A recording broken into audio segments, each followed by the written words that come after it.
Assalamualaikum warahmatullahi wabarakatuh. Bismillah, alhamdulillah. Wassalatu wassalamu ala rasulillah wa ala alihi wa sahbihi wa mawalah wa la hawla wa la quwata illa billah amma ba'd.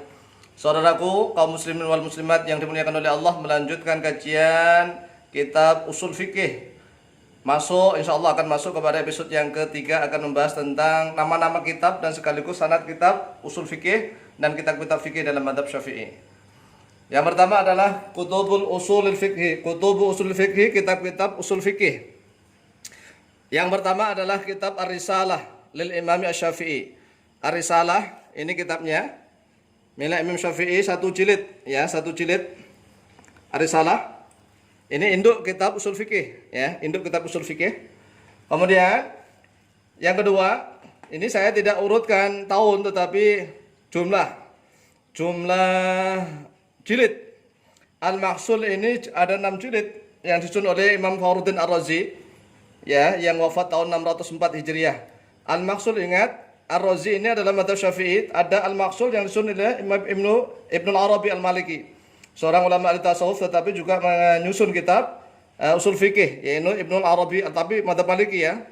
Hampir sama zamannya, 638. Kemudian kitab yang sering saya pakai untuk menyusun kitab, ya ini. Yang keempat, yang ketiga Al-Bahrul Muhit. Al-Bahrul Muhit ini 4 jilid. Ya, 4 jilid yang disusun oleh Imam Badruddin Az-Zarkashi yang beliau wafat tahun 794 Hijriah. Yang keempat, ada kitab namanya Qawaidul Ahkam. Lanjutannya nama lengkapnya Fi Masalihil Anam. Jadi Qawaidul Ahkami Fi Masalihil Anam ada 2 jilid yang disusun oleh Imam Izzuddin Ibnu Abdissalam.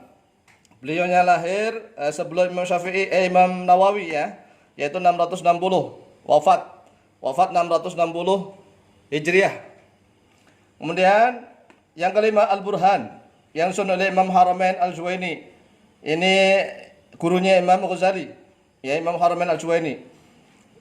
Beliau wafat tahun 478.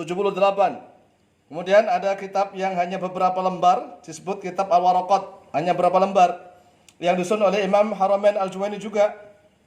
Oleh sebab itu di pesantren-pesantren diajarkan sarah mahalinya, sarah mahali Al-Waraqat, atau sekaligus kitab Hasyiatul Nafahat ya, yang disusun oleh Imam Khatib Al-Jawi, Hasyiatul Nafahat. Kemudian yang ketujuh Al-Mustasfa yang disusun oleh Imam Al-Ghazali, muridnya Imam Al-Haramain Al-Juwaini, yang wafat tahun 505 Hijriah. Yang ke-8 kitab Al-Lumma'. Al-Lumma' yang disusun oleh Imam Abu Ishaq Asy-Syirazi. Abu Ishaq Asy-Syirazi yang wafat tahun 476, sezaman dengan Imam Haramain Al-Juwaini. Kemudian Al-Lumma' ini di Nusantara ada ulama ya, Rais Am PBNU yang dari Kajen, yaitu Kiai Haji Muhammad Sahal Mahfud, telah mensyarahi lafaz-lafaz kitab Al-Lumma', namanya Al-Bayan Al-Mulamma'. Al-Bayan Al-Mulamma' yang disusun oleh kitab Kiai Haji Sahal Mahfud ya, Al-Maghfurlah, Al-Bayan Al-Mulamma'. Kemudian yang ke-9 ada kitab namanya Jam'ul Jawami' yang disusun oleh Tajuddin As-Subki. Tajuddin As-Subki itu adalah putra dari Imam Taqiyuddin As-Subki yang beliau wafat pada tahun 721. Jam'ul Jawami' ini di Indonesia agak fenomenal ya. Biasanya akan dikaji dengan syarah al-mahalinya, syarah mahali. Kemudian ada Hasyiatul Banani. Kemudian yang ke-10, ini yang biasanya diajarkan di tingkat aliyah pesantren, Ghayatul Usul, kitab Ghayatul Usul yang disusun oleh Imam Zakaria Al-Ansari yang wafat tahun 900, sudah hampir 1000 Hijriah ini ya, 926 Hijriah. Ini juga Ghayatul Usul disarai oleh Kiai Haji Muhammad Sahal Mahfud Kajen Al-Maghfurlah, disebut dengan Thariqatul Husul. Thariqatul Husul atas Ghayatul Usul. Dan yang ke-11 ada kitab namanya Al-Faqihu wal Mutafaqih. Orang yang faqih dan orang yang belajar fikih, mutafaqih, yang disusun oleh Imam Khatib Al-Baghdadi, sejaman dengan Imam Haramain Al-Juwaini, yaitu wafat tahun 463. Yang ke-12 ada kitab namanya Al-Hikamu fi Usulil Ahkam. Al-Hikam fi Usulil Ahkam yang disusun oleh Imam Al-Amidi, atau ada nama sama tapi disusun oleh Ibnu Hazm, sama-sama usul fikih. Jadi antum kalau misalnya mencari kitab Al-Hikam fi Usul Ahkam Antum harus milih yang disusun oleh Al-Amidi atau Ibnu Hazm. Sama dengan saat tadi Al-Mahsul yang disusun oleh Imam Ar-Razi atau oleh Ibnu Arabi gitu. Yang ke-13 kitab Al-Faruq. Ini nama lengkapnya Anwarul Buruq fi Anwaril Faruq ini ya, yang disusun oleh Imam Al-Qarafi. Yang ke-14 Usul Sarkhasi dalam mazhab Hanafi yang disusun oleh Imam Ahmad As-Sarkhasi. Yang ke-15 Al-Wajiz. Al-Wajiz ini disusun oleh Imam Az-Zuhaili. Ini adalah ulama kontemporer mu'asirah. Ya, tetapi ini bukan Dr. Wahbah Az-Zuhaili, tapi ada yang mengatakan Al-Wajiz ini disandarkan pada Dr. Wahbah Az-Zuhaili. Tapi adalah Dr. Mustafa Az-Zuhaili.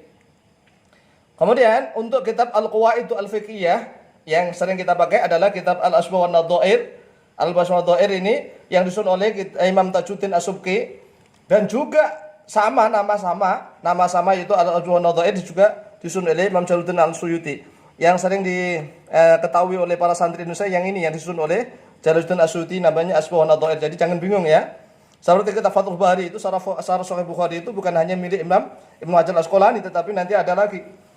Dan yang terakhir, untuk pemula yang belajar kitab Qawaidul Fiqhiyah, yaitu menggunakan kitab Syarah Al-Fara'idul Bahiyah fi Nadmi Qawaidul Al-Fiqhiyah.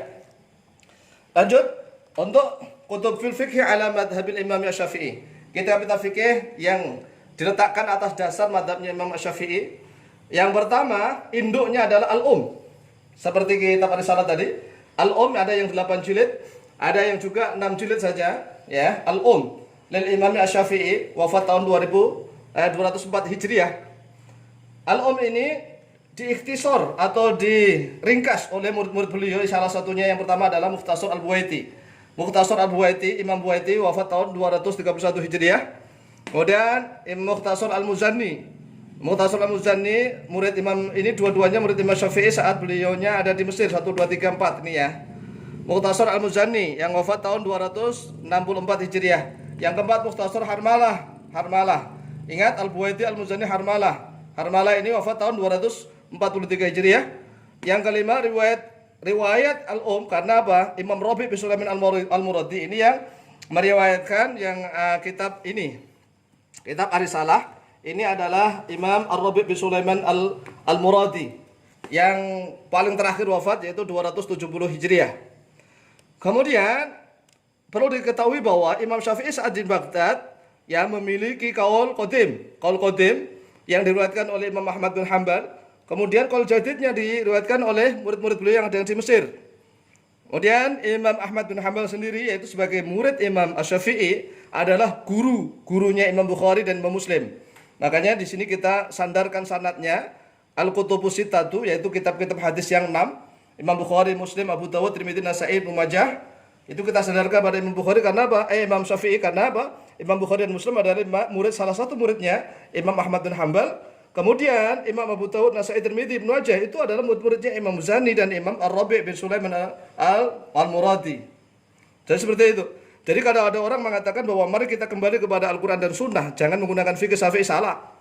Karena apa?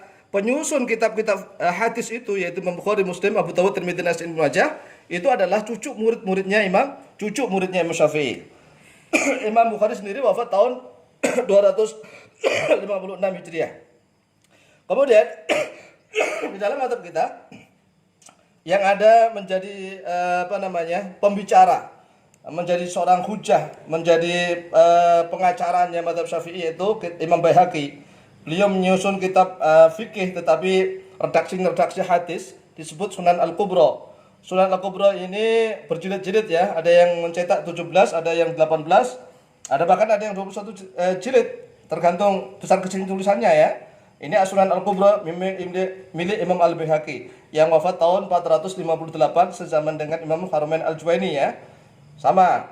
Jadi saya ingatkan kembali, makanya saya kotak bagi orang-orang yang belajar mazhab Syafi'i, apalagi sampai belajar kitab Majmu' Syarh Muhadzabnya Imam Nawawi, tolong belajar Sunan Al-Kubra agar paham persis. Karena apa? Sunan Al-Kubra itu mengumpulkan kitab-kitab hadis yang ada dalam Bukhari, Muslim, Abu Dawud, Tirmidzi, Nasa'i dan macam-macam kitab hadis, kemudian ditarjih ya oleh Imam Baihaqi. Makanya Imam Nawawi di saat menyusun kitab Al-Majmu' selalu banyak bersandar pada Imam Baihaqi. Oke, lanjut. Kemudian Mukhtasar Muzanni tadi dari Al-Um, disarai oleh Imam Mawardi, namanya kitab Al-Hawi Al-Kabir. 19 jilid. Imam Mawardi sama sezaman dengan Imam Haramain Al-Juwaini. Dengan Imam Baihaqi sama ini 450 458. Ya, kemudian Imam Al-Mawardi sendiri ini kan salah satu ulama yang menyusun kitab Al-Ahkam As-Sultaniyah, ya. Hukum-hukum tentang kerajaan. Ini seorang qadhi qudot, ya, dalam Daulah Abbasiyah. Beliau juga menyusun kitab namanya Al-Iqna'. Al-Iqna'. Ini pakai ain, Al-Iqna', ya, pakai ain bukan pakai hamzah. Iqna'. Iqna' ini jangan salah Iqna'nya Imam Khatib Asy-Syarbini, ya. Itu kan Iqna' Abu Suja. Ini Iqna'nya Imam Mawardi. Kemudian yang ke-11 ada kitab fikih namanya Iqna'. Nah, antum kalau sampai belajar Iqna'nya Imam Mawardi ya luar biasa. Kemudian yang ke-11 Nihayatul Matlab fi Dirayatil Madhab. Nihayatul Matlab fi Dirayatil Madhab ini kontemporer, sangat fenomenal. Karena sampai 21 jilid. Bahkan ada yang meriwayatkan 40 jilid. Nihayatul Matlab fi Dirayatil Madhab yang disusun oleh Imam Haramain Al-Juwaini. Ini juga mensyarah Mukhtasar Al-Muzanni. Kemudian satu zaman lagi yaitu Imam Asy-Syirazi menyusun kitab Al-Muhadzab. Al-Muhadzab disusun oleh Imam Asy-Syirazi yang itu penyusun kitab Al-Lumah tadi. Al-Muhadzab. Lah Al-Muhadzab nanti inilah yang akan disarih oleh Imam An-Nawawi menjadi Majmu' Syarhul Muhadzab, ya. Kemudian muridnya Imam Haramain Al-Juwaini yaitu Imam Ghazali yang terkenal di Indonesia biasanya hanya kitab Ihya Ulumuddinnya saja, ya, atau kitab Hidayatul Hidayah atau kitab Minhajut Thalibin. Nah, ini Al-Ghazali ini telah meringkas kitab gurunya yaitu Nihayatul Matlab fi Dirayatil Madhab menjadi kitab Al-Basit namanya, Al-Basit. Al-Basit tapi masih panjang lebar, diringkas lagi menjadi kitab Al-Wasit. Al-Wasit yang tengah-tengah itu masih panjang lebar, diringkas lagi menjadi kitab Al-Wajiz.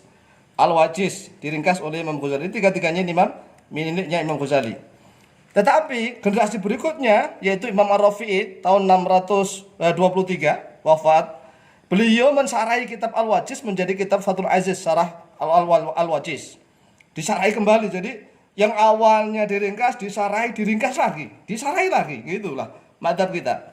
Kemudian yang ke-17 Al-Muharrar, ini adalah karangan susunan fenomenalnya Imam Ar-Rafi'i yang nanti akan sering dikomentari oleh Imam Nawawi ini, ya, Al-Muharrar.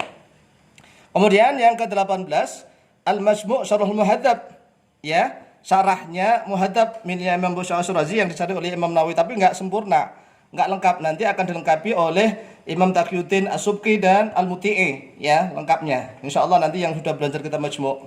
Kemudian lanjut kitab-kitab karangannya Imam Nawawi yang fenomenal nanti akan disarih banyak, yaitu Minhajut Thalibin. Yang kedua Rawdatul Thalibin. Ini saya kasih nomor 19 Minhajut Thalibin. Ini wa Umdatul Muftin, sama ini nama judulnya. Rawdatul Thalibin wa Umdatul Muftin, sama-sama karangannya Imam Nawawi. Kemudian Minhajut Thalibin ini syarah di Indonesia yang fenomenal ini Tuhfatul Muhtaj miliknya Ibnu Hajar Al-Haytami yang wafat tahun 973. Kemudian Mukhtin Mustaj yang disarai oleh Khatib Asy-Syarbini, ini hampir satu zaman. Perhatikan 973 sama 977.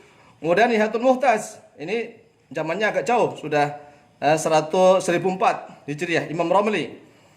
Yang biasanya para kiai-kiai zaman dulu ngaji kitab Tuhfah dan Nihayah, ini maksudnya Tuhfatul Muhtaj dan Nihayatul Muhtaj. Tetapi saya sarankan kalau bisa Nihayahnya adalah Nihayatul Matlab. Nihayatul Matlabnya Imam Haramain Al-Juwaini, ya, yang tadi saya jelaskan ada 21 jilid. Ini tiga-tiganya ini mencari kitab Al-Minhaj, ya. Tuhfatul Muhtaj ala Syarah Al-Minhaj sama. Mungkin Mujad juga Syarah Minhaj, Nihayatul Muhtaj Syarah Minhaj. Jadi tiga-tiganya ini ya hampir begitu urutnya muter kepada Minhaj. Kemudian yang ke-24 Kanzur Raghibin, ya, ini juga Syarah Minhaj. Kanzur Raghibin fi Syarhi Minhajut Thalibin yang disarih oleh Imam Al-Mahalli. Kemudian dari Imam Al-Mahalli dikasih hasyiah dua orang, Hasyiata Qalyubi wa Umairah. Ini mahasyiai, memberikan catatan kaki kepada kitab Al-Mahalli, ya, Kanzur Raghibin. Hasyiata Qalyubi wa Umairah. Kemudian selanjutnya ada kitab Asnal Matalib, Syarah Rawdatul Thalib. Ini mencari kitab Rawdatul Thalibin yang disarih oleh Imam Zakaria Al-Ansari, yaitu Asnal Matalib, Syarah Rawdatul Thalib. Kemudian ada kitab fikih yang berbentuk manzumah atau nazm. Dua ini di dalam madhab kita yang fenomenal, yaitu Al-Bahjatu Al-Wardiyah yang disusun oleh Ibnul Al-Wardi, dan yang kedua adalah Majnun Zubat yang disusun oleh Imam Ibnu Ruslan, Ahmad bin Ruslan. Ibnu Ruslan yang terkenal dengan sebutan Ibnu Ruslan.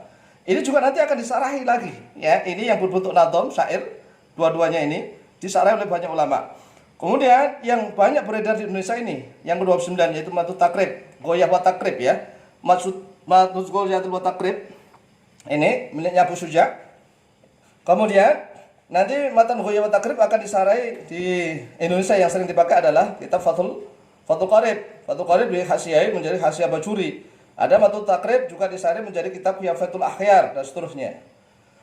Oke, saya lanjutkan. Yang ke-30, Manhajut Tullab. Jangan salah antara Minhajut Talibin dengan Manhajut Tullab. Ini yang disusun murni oleh Imam Zakaria Al-Ansari. Dan kitab Fathul Wahhab juga sama oleh beliau, Syekh Zakaria Al-Ansari. Kemudian murid beliau, Imam Sya'rani, yaitu Al-Mizanul Kubro. Ini kitab yang luar biasa, ya. Di dalamnya menjelaskan banyak perbedaan pendapat para ulama. Al-Mizanul Kubro oleh Imam Asy-Sya'rani. Kemudian yang ke-33, nah ini yang kadang-kadang di Indonesia belum diajarkan, langsung Fathul Mu'in yang diajarkan. Ini Qurratul Aini bi Muhammadiddin. Qurratul Ain ini bukan Qurratul Uyun yang kitab tentang malam pertama itu, ya, pengantin baru itu, masalah jima dan seterusnya, bukan. Ini Qurratul Ain itu fikih, Qurratul Aini bi Muhammadiddin. Ini nanti disarai menjadi kitab Fathul Mu'in. Jadi yang menulis matanya sama, yaitu Syekh Zainuddin Al-Malibari Al-Hindi. Jadi Syekh Zainuddin Al-Malibari Abdul Aziz bin Zainuddin Al-Malibari Al-Hindi, orang Hindia. Kemudian beliau juga menyusun kitab Irsyadul Ibad. Ini yang dipakai oleh para kiai untuk ceramah-ceramah, ini kitab Irsyadul Ibad. Kemudian dari Qurratul Ain disarai menjadi Fathul Mu'in, disarai lagi menjadi kitab I'anatul Talibin oleh Said Al-Bakri, ya, yang 4 jilid itu. Kemudian matan Goyah wa Takrib disarai dengan dalil-dalil menjadi kitab Yafatul Akhyar Al-Hisni Al-Husaini. Kemudian ada kitab Al-Iqna, ya, yang disusun oleh Imam Khatib Asy-Syarbini, Hasyiatul Bujairami. Ingat, Bujairami Al-Iqna. Al-Iqna ini adalah matan Nabi Suja. Nah ini, ya, matan Nabi Suja, bukan Al-Iqna-nya Imam Al-Mawardi tadi. Kemudian saya ingatkan lagi, Bujairami dengan Bajuri itu beda, ya, beda orang. Satunya tahun generasi 800-an Hijriah, yang satunya sudah 1000 Hijriah lebih. Kemudian yang ke-40 Fathul Qarib, yang ini itu Ibnu Qasim Al-Ghazi, orang Ghazah Palestina. Kemudian yang ke-41 Hasyiatul Bajuri, ini Syekh Ibrahim Al-Bajuri, ya. Kemudian kalau bagi para pemula, ini belum saya masukkan matan Safinah, ya, matan Safinatun Najah, belum saya masukkan matan Sulamut Taufik, Safinatul Sholah, belum sarah-sarahnya Safinatun Najah seperti Kasifatus Sajah dan yang lain-lain. Ini yang kitab-kitab yang agak besar. Oleh sebab itu mari kita jaga bersama-sama dengan mempelajari ilmu alat, yang metode al-mu'allim. Setelah menguasai kitab, bisa membaca kitab gundul, maka kita pelajari kitab-kitab itu semua, kita jaga hasanah para ulama dengan para ulama itu. Ingat, ulama zaman dulu itu, ya, harga kertas mahal. Harga kertas mahal, bisa jualan kambing, jualan sapi, jualan onta, dan tidak ada listrik. Mereka kemana-mana naik kuda, tidak ada mobil, tidak ada motor, ya, mereka sulit akses kemana-mana. Gelap kalau malam. Nah kita sekarang kalau malam, siang malam terang benderang, ada listrik. Ulama zaman dulu walaupun gelap tetapi hatinya terang, seterang matahari, sehingga mengarang kitab segi pandangnya itu bisa. Dan sedangkan kita sudah zaman terang benderang tetapi silo matanya sehingga hatinya gelap, membaca saja tidak bisa apalagi menulis. Tapi mudah-mudahan jangan sampai pernah kita putus asa, kita hidupkan kembali hasanah keilmuan para ulama salaf. Mudah-mudahan diberikan kefahaman, ilmu yang manfaat dan barakah fitin wa dunyul akhirah. Akhirul kalam, wallahu muwaffiq ila aqwamit thoriq. Wassalamualaikum warahmatullahi wabarakatuh.